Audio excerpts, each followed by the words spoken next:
Hello there, Brock. Hello there, Brock. Hello, Brock.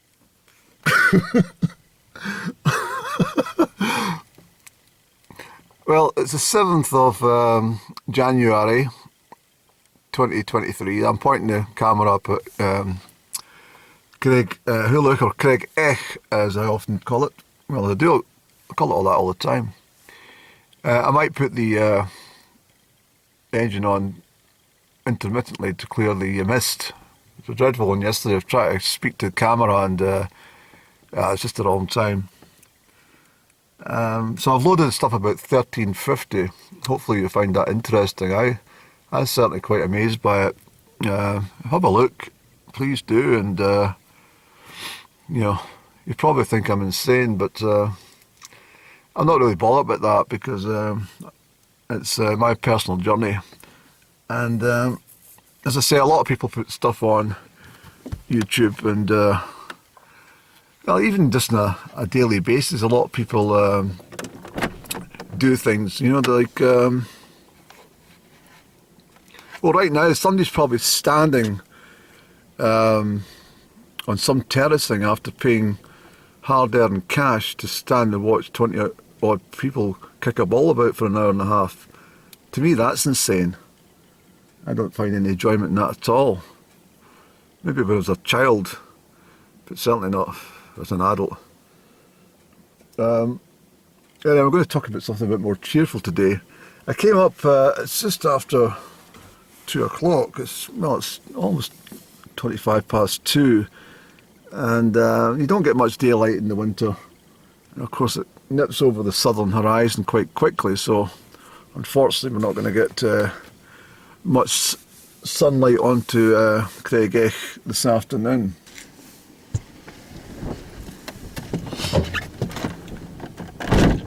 It's always good to take off some energy, and one way to do that is to pick up a stick. Well, I've got a stick in the trunk of my car, the boot of my car, and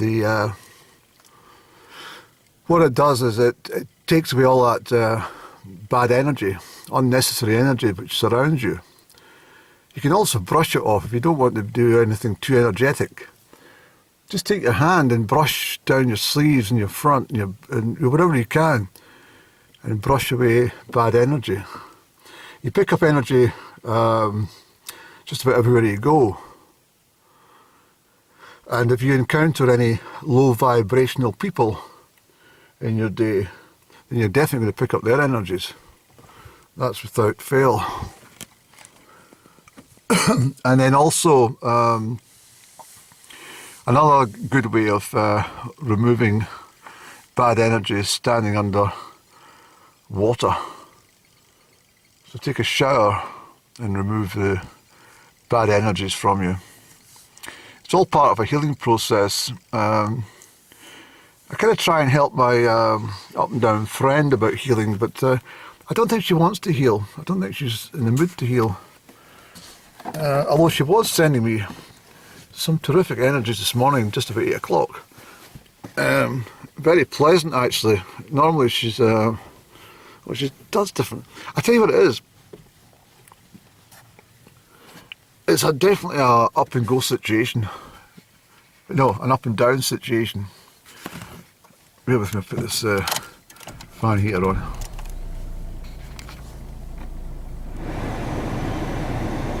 Clear that mist. What happens is I put up an upload last night. I've closed it off from public viewing now. There was a couple of statements within which were necessary for me to say for my healing, and in order, if we are going to reconcile and speak, then we don't want to be spending any time digesting anything. You just want to make a very fresh start, completely without any history or digest. Understand? So in order for me to get some things off my chest as well, I popped in a couple of comments, and that's me said it, and that's it done, and that's it released. I'm within about 25 minutes of putting that on YouTube. I mean, there's a lot of other parts to the load, but certainly within 25 minutes I could feel my whole self go down. I could feel her absolute sadness, and I could just see her face, which I've described before, which is sad. I've taken that one off as well of YouTube. But her whole face goes very sad, and she gets very grumpy, and but in a gentle way. And she gets very mystified as to what I'm talking about. But anyway, that's that done. But I felt compelled to shove it on public and on private viewing on and off for quite a wee while last night, because I kept on feeling her getting sad, and I thought, well, I need to make sure this is getting, aired, but I also don't want to upset the person, because I'm like that. Anyway, it might have picked her conscience a little, because the energies it was sending were quite healing this morning about 8 o'clock. It was almost as though she was in some sort of I don't know, she doesn't apologise about anything, so she's not been apologetic. Excuse me, but she might be in a bit of a regrettable mood, especially if I do walk.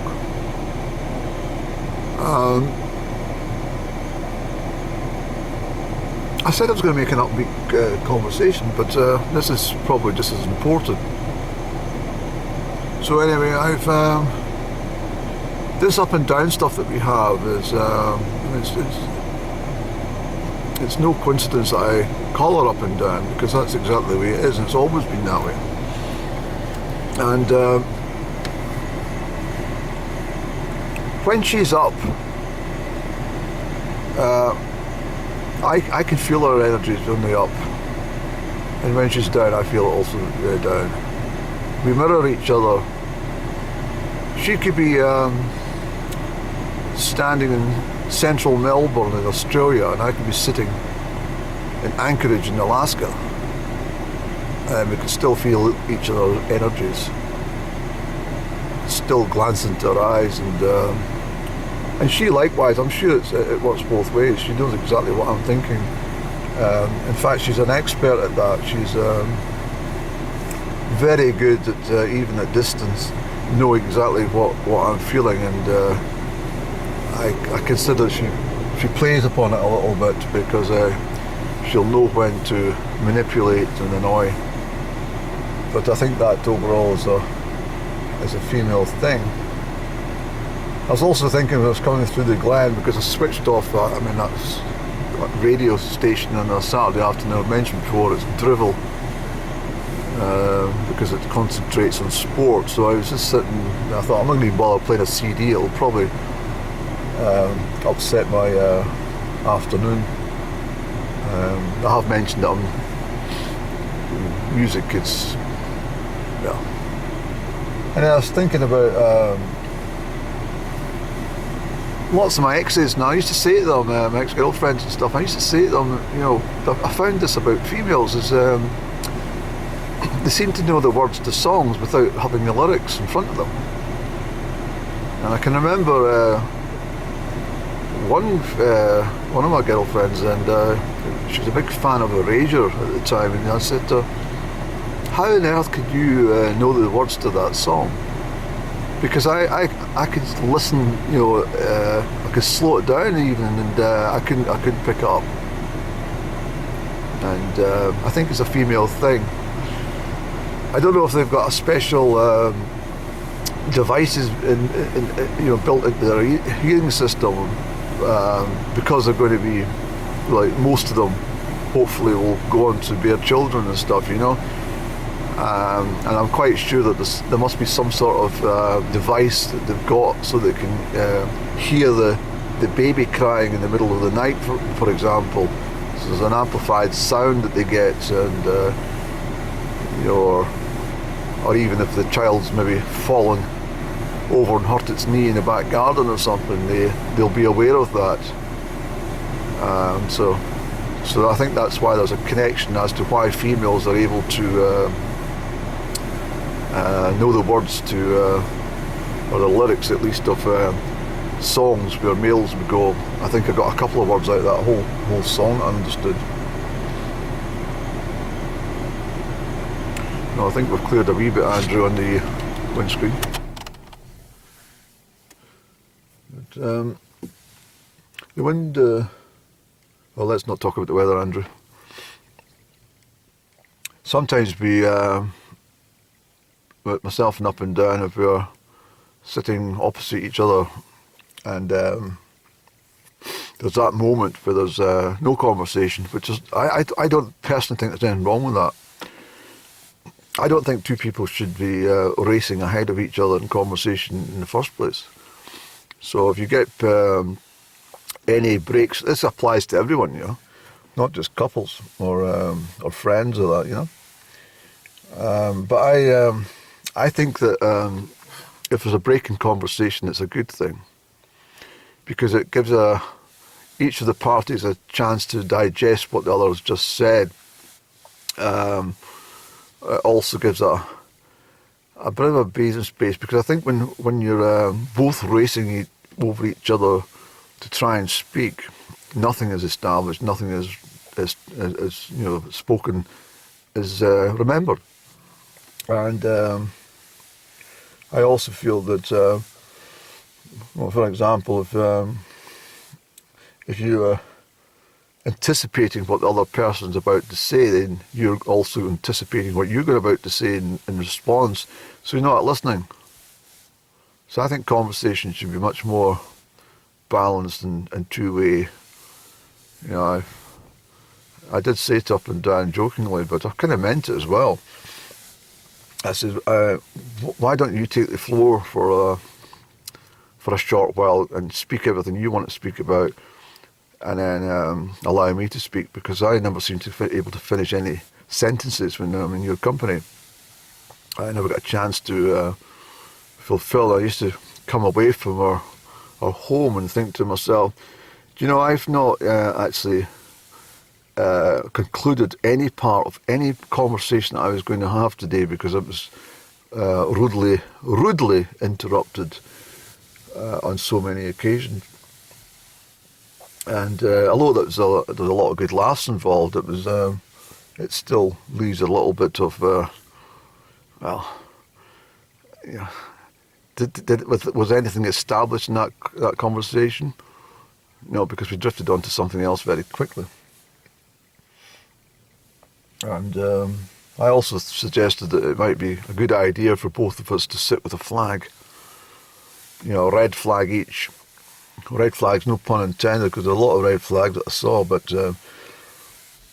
for example, a red flag and a green flag, one in the left hand, one in the right hand, and so therefore when if she was speaking and I was kind of wanting to interject with my bit of conversation, then perhaps I could raise the red flag, and she would have to stop talking abruptly and allow me to interject. Or it could be that she was got to the end of what she was trying to say, and then she raised the green flag, allowing me to speak just for a little while. I'm just keeping an eye on this tractor that's coming along, because I'm sitting in the entrance to the gateway over there. But he doesn't look like he's wanting in, so that's fine. And then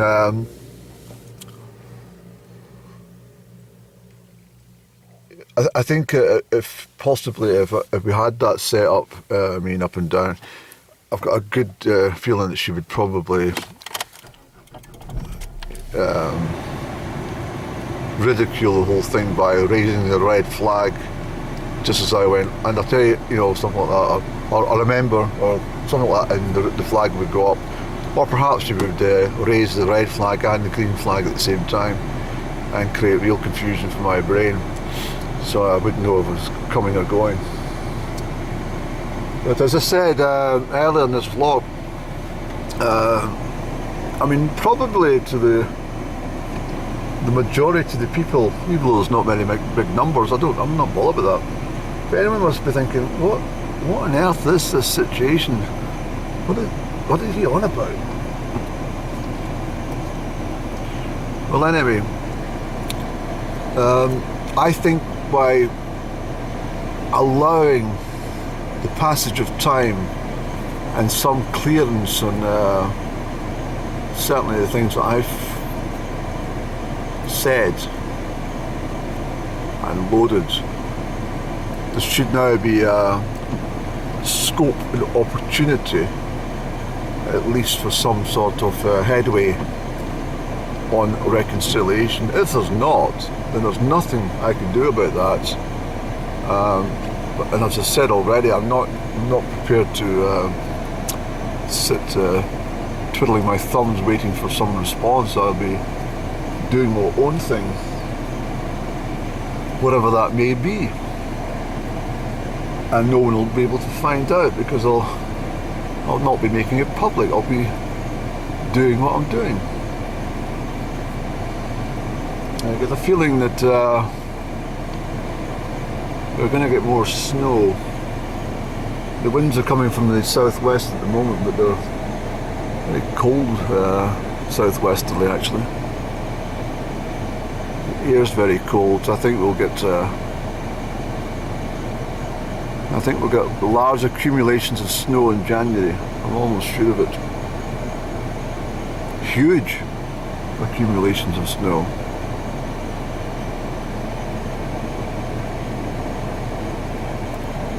Anyway, I think what we'll do, Andrew, I think we'll pop back down to Small Glen.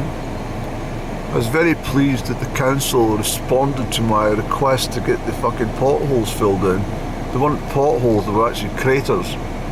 I called on 2 occasions and I think I wasn't the only one. But I did say to them, if you don't get this sorted out, I may well go to the newspapers. And I think that was enough for them to say, oh well, let's not get any more embarrassment.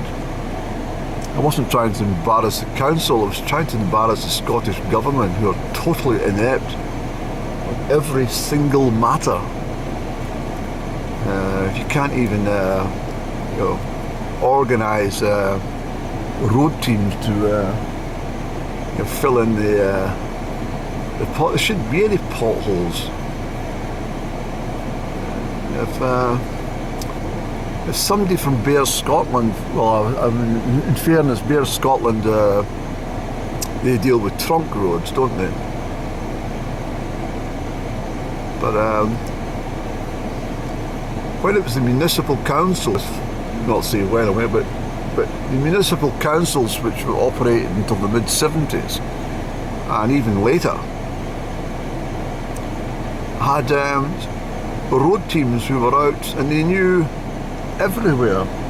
So that if it was raining, they would go and check on the particular areas which were always prone to flooding and clear the leaves and twigs away from the condies. Now the council just drive through the puddles and they don't give a shit. But yeah, so it just seems to be a very strange way of approaching road maintenance, is allow the roads to crumble to nothing, and if anyone claims for a damaged vehicle, well, we'll just pay that out on compensation through our insurance company. I think they use Zurich as an insurer. And so Zurich are paying out all this money, and then they maybe contact the council and say, what on earth are you paying out millions of pounds on compensation for? Why don't you just fucking go and mend the road? And they go, oh, well, that's a bright idea, thanks for bringing that to our attention. But we've got a directive from the Scottish Government not to maintain the roads. The Scottish Government think that we should all give up our vehicles because of these fucking little green bastards. But Yeah, I think that it'd be good to see the old ways return, you know. I can still remember a hedger. There was a man that used to wheel a barrel up and down Highland Lone Road near Crieff. Highland Lone because it was where the Highland Castle were driven in the old days to the Falkirk Trust, where the markets, when Crieff was no longer a market town, although they still had markets in Crieff. I think up until the 50s and 60s on the Tuesday was market day in Crieff. Must have been a great occasion.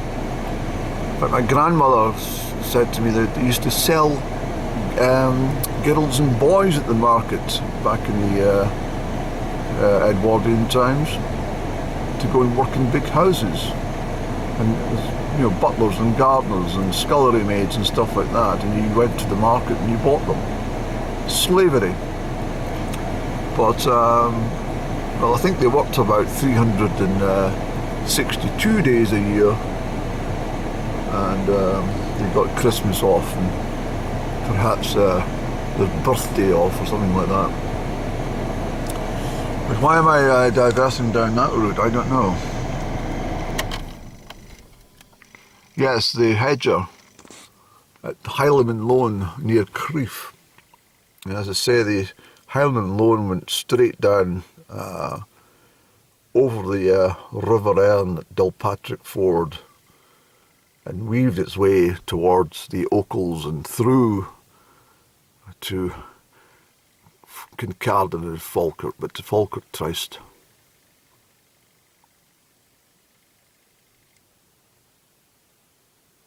And the man was always dressed in black. And he had a black broom and a sickle. It was a handle with a curvy blade, kind of things you get in movies about Arabs and stuff, you know, Lawrence of Arabia and stuff like that. There was always somebody with a sickle. But this man would chop away at the hedge and the grasses and dig. He had a spade as well, and he would dig the ditch. And that route was immaculate. Now it's a fucking disgrace. Yeah.